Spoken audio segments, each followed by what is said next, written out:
Welcome to your doom. Shut it and get over here. Massive uppercuts!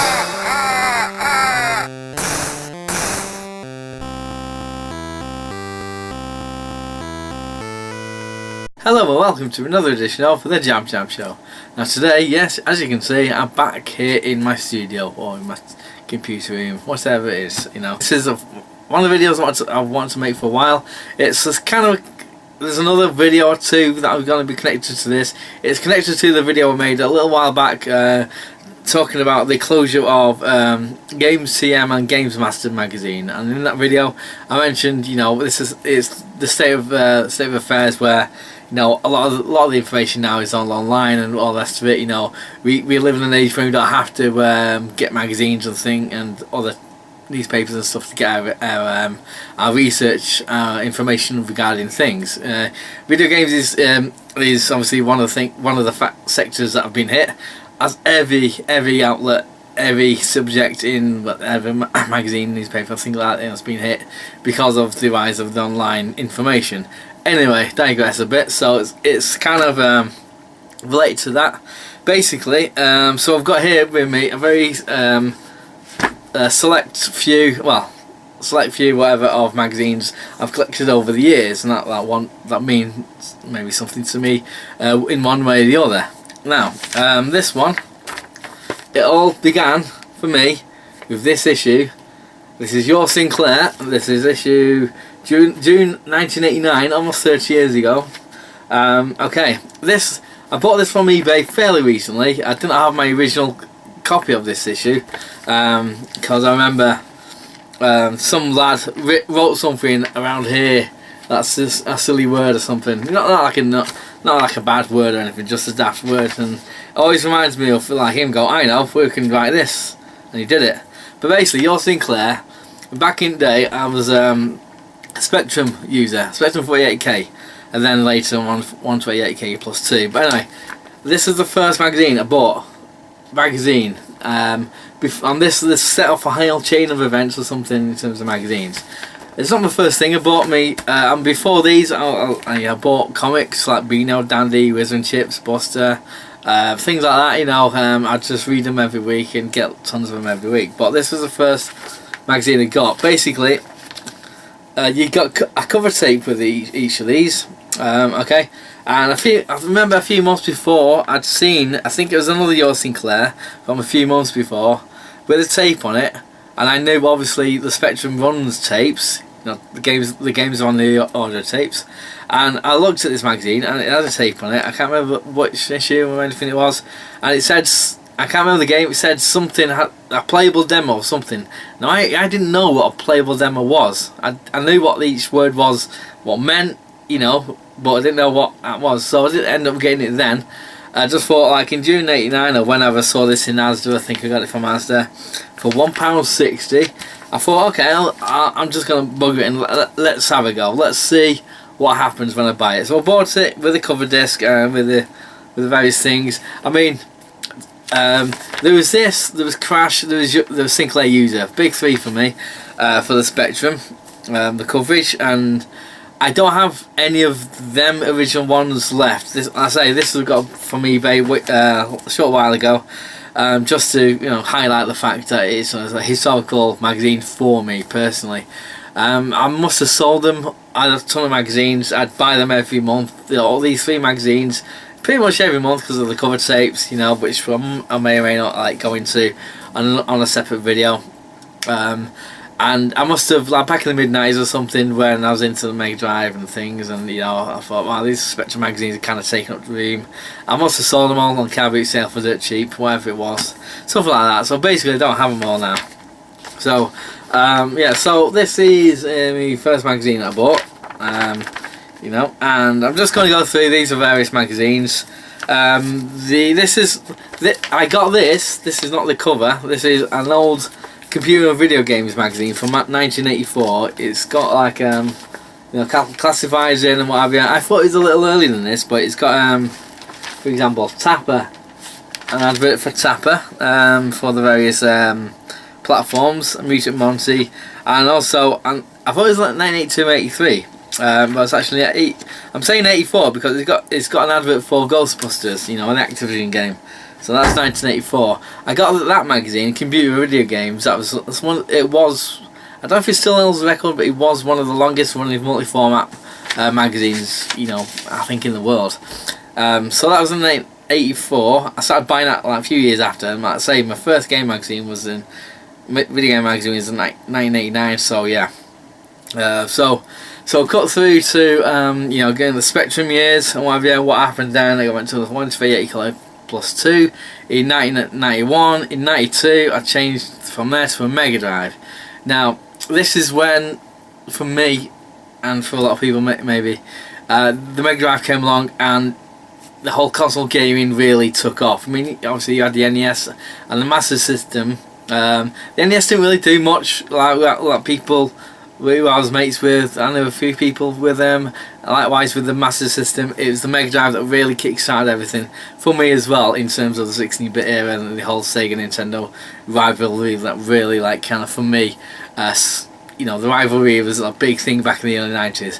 Anyway, so I got a Mega Drive in 92, in January 92. I made a video on that way about when, about, it was 35 years since it's gone. Anyway, so with the Mega Drive really taking off in terms of popularity, and the Super Nintendo was, like, you know, a year or so later. That came out in 92 in the UK. Anyway, so Sega really hit the, you know, a purple patch with their stuff, especially when Sonic came out and so forth. And in terms of the magazines that came out, there was, I've got a list of them here. I might have missed out a few. Let's have a look. So you've got let's see, Sega Power, Sega Force, Sega Pro, Mega. The things fell off, so I look a bit weird now, the lighting. Sega Pro, Mega, Megasec, and Mean Machine Sega. And there's other multi-format magazines, as I mentioned, the computer video games, and also Mean Machines also you know, ran, you know, that covered the Mega Drive. Now with those magazines, you've also got the magazines. Most of the magazines, it's basically all about tips. All they did was tips and guides and hints and things like that about games, which obviously nowadays you don't need them because you got the internet. I've just got a few things to show you. This is I don't know how long this one ran for, but you see, Sega Mega Drive Advanced Gaming, 1992. This is issue 1. I say I don't know how many. September 92. Don't know how many issues they got of that, but that came out. I got a few issue number 1s. I don't think I got any more of that magazine because I thought it was a bit too, I don't know. I don't know. I just didn't like it that much. This is Sega magazine, using this official Sega logo, so I'm guessing it is, yeah, Britain's only official Sega magazine. It's got the last from the woman from Eternal Champions, which it says better than Street Fighter 2. Beg to differ, to be honest. So this was dated January 94. I did get a fair few of these magazines, these, you know, Sega magazines and whatever.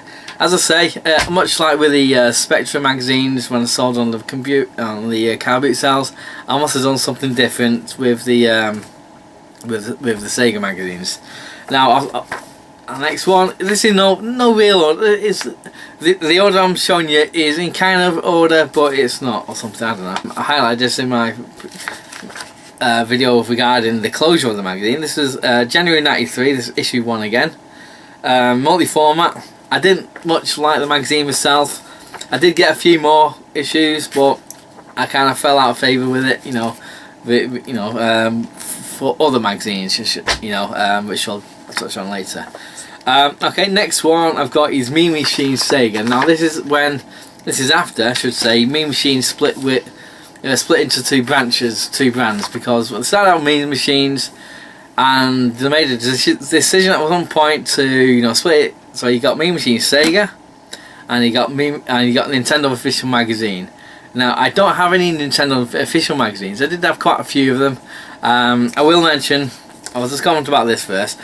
This is the copy I've decided to keep hold of. I mean, I had a fair few others. Basically because I got a VHS tape with it. VHS tape, which I've got down there somewhere. Mainly about the Mega CD, the impending release of the Mega CD. which is quite hilarious when you look back at it and so forth. So that's interesting. So for me, so yeah, you see, it covers Mega Drive, Mega CD, Master System, and Game Gear. You know, this is back when the big companies had multiple formats going on, and you don't really see that much nowadays for various reasons. Now, before I move on to the next generation of video games, if you will, as I say, I had quite a few Mean Machines magazines, and obviously Mean Machines Sega, and they also, in the days of having an N64, I used to get Nintendo official magazine. Now, personally, I don't have any of them left.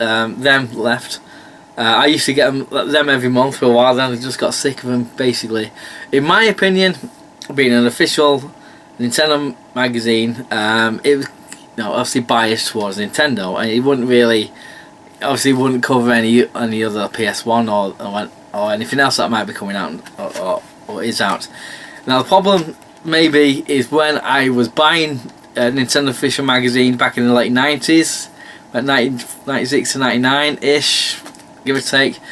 It's when there was not a lot coming out for the N64. It was obviously 96, 97, 98 fairly 96, 97, yeah, fairly okay for 64. Then the third party, the console itself, I felt the third party support reduced drastically from the Super Nintendo days, and because Nintendo decided to just stick with cartridges, and with the ascent, the popularity of the PlayStation over obviously the Saturn as well as the 64, a ton of games coming out for PS1, and not a lot of games for the N64. So I was getting the magazine when there weren't many releases for the 64 coming out, and it did cover Game Boy Color and things like that, but I was all for the consoles, pretty much.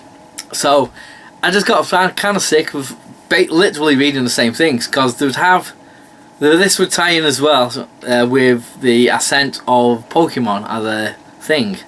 So what I discovered, and I was never into Pokemon. I understood why people might be, the aspect of collecting and things. And so each magazine, because of the lack of releases for the 64, they'd have about 10 pages, too many pages basically on Pokemon, and also they had a little section where they'd like have a little in a nutshell review of each game from the 64. And I do this every month, so if you imagine it, you get this magazine every month. I found, I've read all this, I don't care for this, there's too many things in there that I don't really care for, so I stopped getting it basically, the official Nintendo magazine, because I thought obviously the bias as well with the reviews, like stuff like Cruising USA, which would get for the 64 would get like 40% or something on from every other magazine outlet. It would get 70% in the official Nintendo magazine, as well as official Nintendo magazine. Sega released the Sega Saturn. I got the first issue of Sega Saturn magazine. Okay, so this was $3.95 in November '95. Virtua Fighter 2 on there, which I do have for the Saturn. I've got a few games for the Saturn. The next magazine I've got is one that's, I think it went for about 2 or 3 years. I can't remember exactly, but next one you may or may not remember is Arcade. Now this was £1, just introductory issue 1, December '98. It was £1. Normal price $2.70. See Ms. Lara Croft on the cover there. It's a multi-format magazine, and it was, I think it kind of tied in with when I started looking for something more than just previews, reviews, news, hints and tips at the end. I found a lot of these, especially with Nintendo official magazine, and going before that, and the majority of Mega Drive magazines, majority if not all of them, when I look back at them, they were quite, I'd say, disposable in terms of they wouldn't have anything, rereadability. I'd read them, I thought, oh yeah, they like that game, they don't like that game. I like the letters pages and things like that. It's interesting looking at the classifieds, many years down the line, saying, oh yeah, I remember that, World Rash used to be about 40 quid, and It was a Ghouls and Ghosts on the Mega Drive. It came out originally at £45, things like that. It's not really interesting things for me anyway. So, but in terms of like talking points and things, they would never have these kind of things. They just have the same format throughout the whole thing.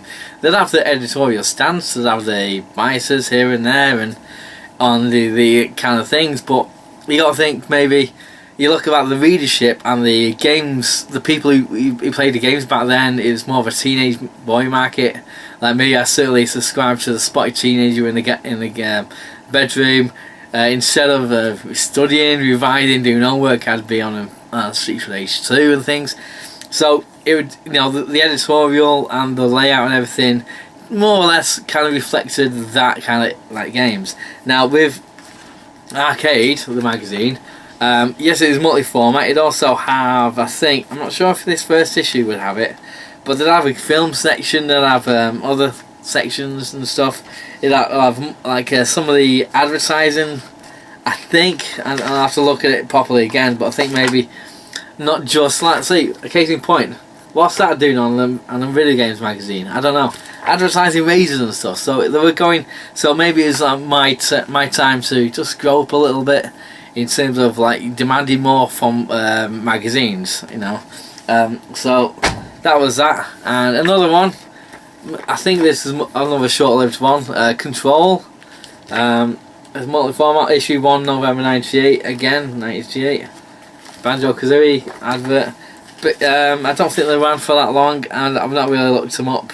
But so I found it okay. So to advert, double page. So that's Total Control. I kept it purely because it's issue 1. Now, going back to computer video games now, I used to have tons of these, as well as getting the Mega Drive one, Spectrum magazines, things like that. I had a ton of computer video games. I spent a lot of money then, as I do now, on magazines per month.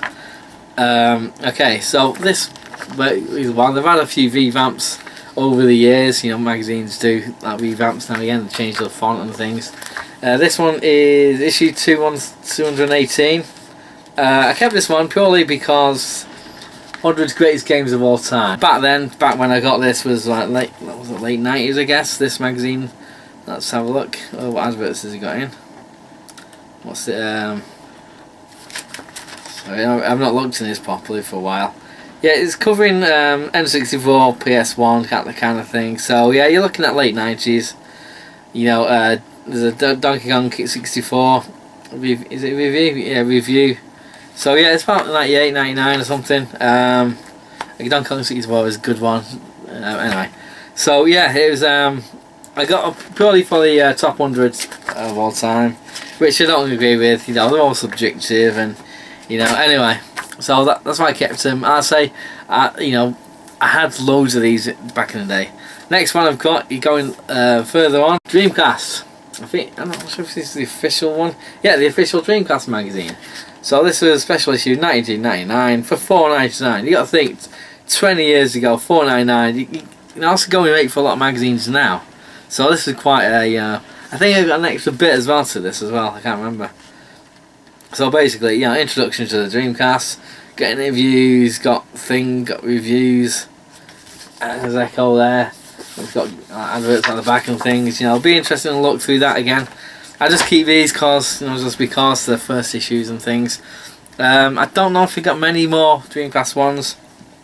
I did get a Dreamcast at full price from HMV, 200 and something pound with UEFA Striker, and I remember knowing the Dreamcast wasn't doing too well. It'd come out, and obviously what happened, and the Dreamcast was kind of, a lot of people were waiting for the PS2 since it's going to blow everything out of the water and things like that. So yeah, what I'm saying is that literally about 2 weeks after buying it for the amount of money, it halved its price or something ridiculous, and I was quite upset. But there we go, I got a Dreamcast anyway. So there you go. So talk to that Edge magazine. Now me and one of my friends were big into Edge. Again, going back to the magazine Arcade, I came to a point where the Mega Drive magazines, the Sega magazines, probably be based on their user. The kind of like people who were like usually playing video games. The editorial was kind of disposable, trying to not so much simplistic. It was to a point, but it's also kind of disposable. I discovered Edge. I can't remember what year it was when I got Edge. It's still going to this day. It's been going for 25 years. This is September 2002 edition. This is a Super Mario Sunshine review one. What this is a multi-format one. It's before Game CM come out. I found it quite a radically different in editorial to, you know, all the other magazines I've up to that then. But then by the late 90s, early 2000s, I was kind of maturing a bit, I suppose, in a way. So this kind of, like, you know, this kind of editorial. See, this is a typical, let's find this is Eternal Darkness review. So, like, you know, quite simplistic, like white and like black text, white background. Like, you know, you see the layout there. It's quite uniform. It's not crazy. Like, I found some of these, like Games Master, are a bit too colourful and a bit. I don't know. It might be just my eyes. I started preferring things like Edge. You know, they'd have like Trigger Happy by Stephen Poole. They'd have like regular features in each issue. They'd have like 3 or 4 conversational pieces. They'd have interviews with a current designer, current games tester, whoever. So if you're interested in that, you know, Edge for me was the best magazine out there. So that's Edge. Okay, the last one I'm going to show you is Cube. Now, there's no prizes for guessing which console this covered. What was this? Issue number 1. Issue 1 was £3.20. I'm not sure what it come out. Maybe 2002-ish. I think Luigi Mansion, or same. Yeah, I'm guessing the same year. Obviously, is the release for the GameCube. So, yeah. So it's much like a lot of the things. It's just got reviews, got pictures and stuff. It's got adverts, and you know, it's just.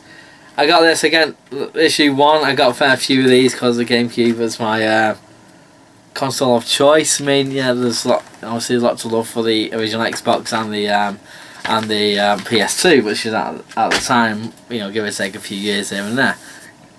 So yeah, so there's a little thing on there of my magazine history, my video game magazine history.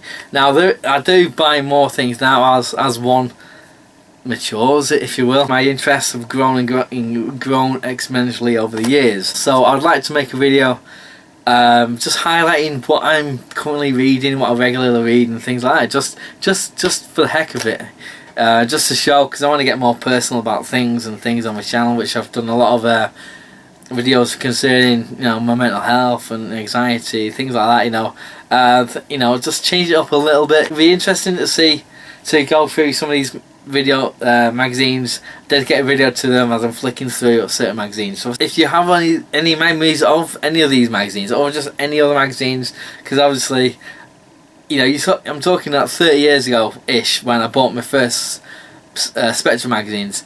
I don't know, I can't really say how much I've spent during that time on magazines. If you got any memories of any of these issues or anything like that of the magazines, please let me know down below in the comment section. If you want me to make a video on any of these magazines, some of them might be interesting to look at and things. I might do, you know, things off my own back.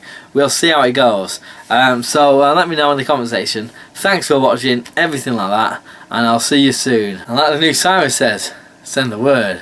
So yeah.